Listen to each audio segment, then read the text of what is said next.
bring glory to that and then bring other people, if that makes sense.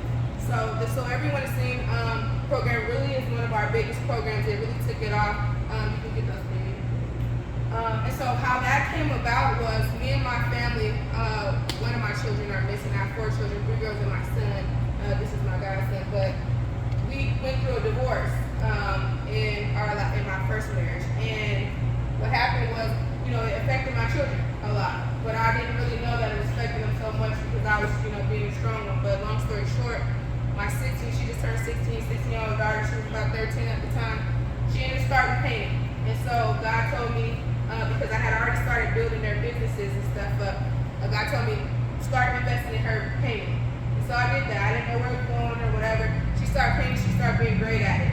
And God had us sit down one day and we're like, well, because she has a heart for homeless. So we said, well, what if we can go out and really, get the homeless connected? Because a lot of times we push them away, right? We just walk past them or whatever.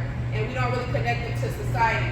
And so we talked about it and we had this great idea to go out and paint with them because she started painting. Like, what if we could really make them feel like they matter, like they belong, right? And so we had that idea, but we couldn't really do nothing with it. However, I put her in so many programs, I keep them in so many programs, and one of them was the Youth Nevada Council, and she was able to get $1,500 in seed money.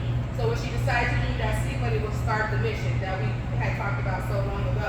And that was so everyone is seeing. Going out to different social and visible groups and making them sing, helping them to share their story, no matter what it is. Some people get raped, some people get molested, some people have all kind of things going on and nobody talks about it. So there's a lot of youth homeless. So that's the group we started with.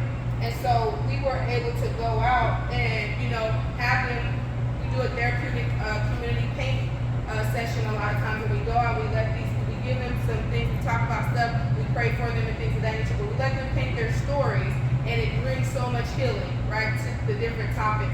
And what we do with those paintings, we take those paintings and we're going to hang them up in different prominent areas so that they can be seen, right? Because it's one thing to get your story, but if you get your story and we just talk about it real quick right now and we never do nothing about it, then it was just a story. But if we take your story and we go put it in some areas where people can't turn a blind eye to it and people have to see it and people begin to really see the impact and see that you guys are really people or whatever group that we're reaching are really people and they're still connected to society and that they matter, then that brings resources, that brings advocacy.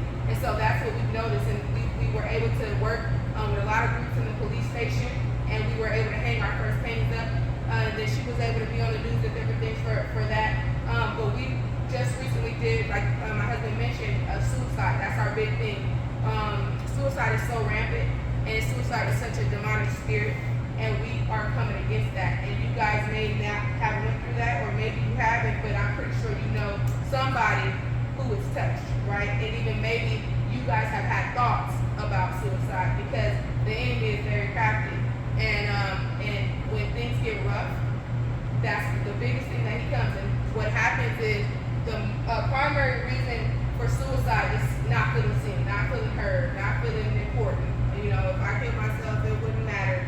All those type of things. And so what we do is right now with this big mission that we're on is we go out and we really meet with you guys and we really take the time to spend with you guys to make sure that we're dealing with that issue and that we're seeing you, that we're hearing you, and that your story is being told is short. Does that make sense? So I want my daughter to kind of talk just for a second on why she has a heart, because another thing is it's a youth-led group, right? She started it, and when we go out, our team are all full of youth like you guys that'll go out and serve the community, and then you guys get to pay after. But they go out and they serve, and we serve adults, young adults, kids, older people, and so many people want to be involved because it's such an awesome thing when we go out. But she started, so I want her to kind of share her heart, because I feel like when a youth can reach another youth, it's even greater than when an adult can reach a youth, if that makes sense. If you can reach your own kind, then you guys can go back, because our whole goal is, once we reach you, you go reach somebody else, right? And then we continue to reach. So I want her to kind of give a little word. Her name is Armani Dejor.